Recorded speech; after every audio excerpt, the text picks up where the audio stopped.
The numbers of opioid overdoses and deaths in Michigan and Wayne County are staggering. Access to life-saving medication makes all the difference. Alternatives to opioids, which include medications like Advil, ibuprofen and Motrin, or acetaminophen like Tylenol, and options that don't include pills such as physical therapy, acupuncture and meditation, utilizing ice and heat and elevation, and practicing mindfulness and yoga are all effective alternatives to opioids for pain relief. I'm Kyra Thomas with Detroit Wayne Integrated Health Network. I'm your Substance Use Disorder Prevention Manager. I also am the coordinator of naloxone and our faith-based initiative. I'm here today to tell you a little bit about my experience with naloxone. I had a chance to use it on one of our members at my church. We were leaving church to go to eat and dine as we've done every Sunday after service. Of course, this is during the pre-COVID periods as well.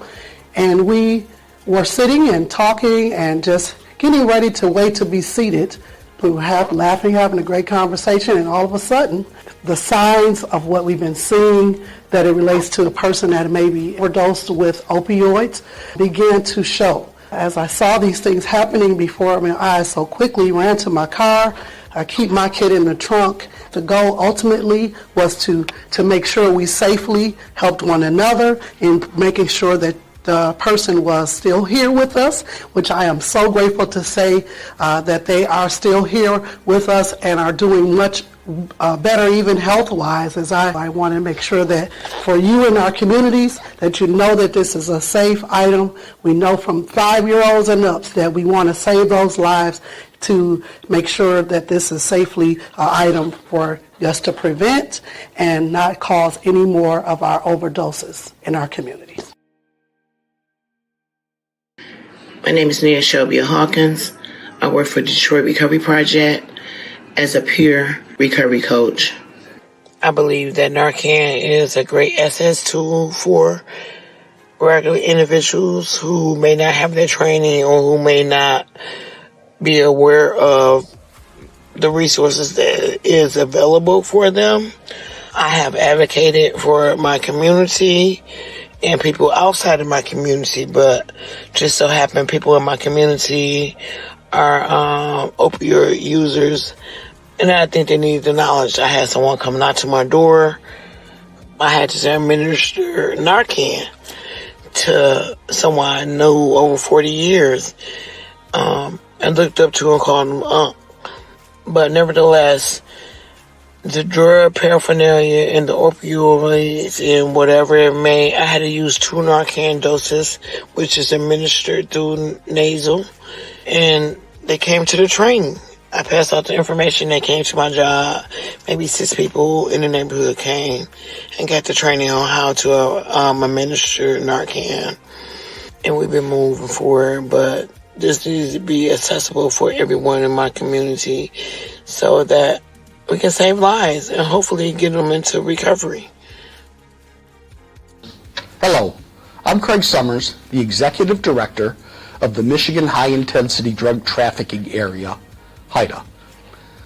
The HIDTA program's overdose response strategy is an unprecedented and unique collaboration between public health and public safety, created to help local communities reduce drug overdoses and save lives by sharing timely data, pertinent intelligence, and innovative strategies. The ORS is implemented by state teams made up of a drug intelligence officer and public health analysts who work together on drug overdose issues within and across sectors and states. The mission of the overdose response strategy is to help communities reduce fatal and non-fatal drug overdoses by connecting public health and public safety agencies, sharing information, and supporting evidence-based interventions. The Michigan HIDTA partners with the Centers for Disease Control and Prevention, the University of Michigan Injury Prevention Center, the Michigan Department of Health and Human Services, drug-free community coalitions, and other public health partners. Through our partnership with the University of Michigan Injury Prevention Center, the System for Opioid Overdose Surveillance, SOS, was developed to provide near real-time surveillance and data analytics regarding both fatal and non-fatal opioid overdoses incidents that can be used to guide resource allocation for rapid response and prevention.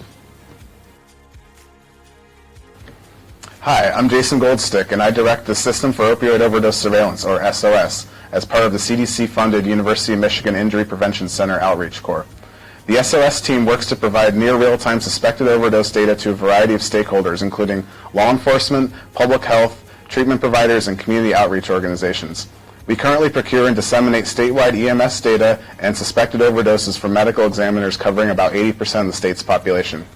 Through our web-based dashboard, over 400 registered stakeholders across 82 counties have access to spatiotemporally granular data on suspected overdoses in Michigan.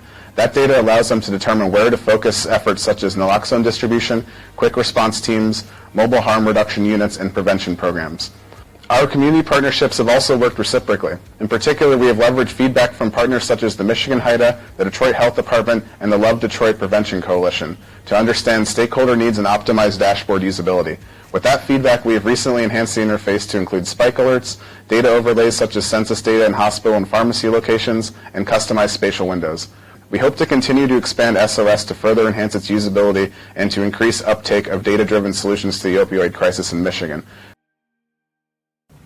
Heroin and opioid addiction present a severe public health concern here in Michigan and across our country. It can destroy and end lives, devastating families and communities. In 2018, more Michiganders died from drug overdoses than car crashes. It's important that we all do what we can to raise awareness and provide support to those in need.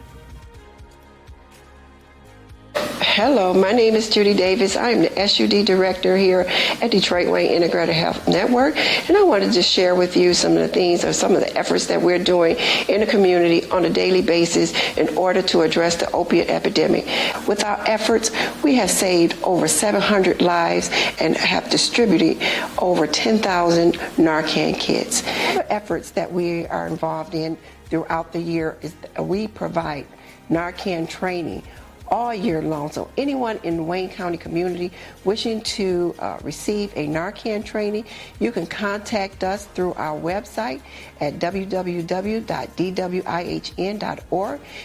We also have 2 mobile units that's in our community that's out there daily. There are boots on the ground. They're out there providing Narcan training and Narcan to those individuals who are at high risk. So we're offering 24 hours, 7 days a week, counseling on demand. We have our 800 number. An individual can call it 24 hours a day, 7 days a week in order to receive services. They can call for prevention, treatment, or recovery services. And thank you. The Drug-Free Communities Program is the nation's leading effort to mobilize communities to prevent and reduce substance misuse among youth by identifying ways to address structural and environmental conditions tied to substance use. There are 30 DFC coalitions in Michigan who locally develop and implement strategies targeting alcohol, marijuana, prescription, and/or illicit drug misuse by engaging multi-sector stakeholders. DFC coalitions have representation from 12 sectors, including youth, parents, business, media, school, youth-serving organizations, law enforcement, faith-based groups, civic groups, healthcare, government agencies, and recovery support service providers.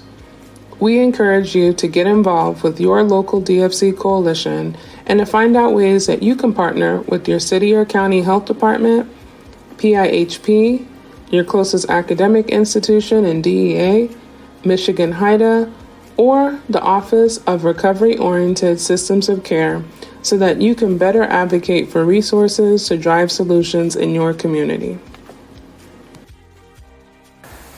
Get rid of unwanted, unused, and expired medication by taking advantage of DEA Take-Back Days in April and October throughout the state of Michigan. Log on to deatakeback.org for more information. If you have opioids in your home, make sure you have naloxone as well, just in case. Join the Love Detroit Prevention Coalition in creating and supporting healthy communities throughout Michigan. because you have tuned into our webinar. Your job, should you decide to accept it, is to stay engaged, use data to inform your services, train to save lives with naloxone so that we never, ever cook another community. We're in this together, Michigan.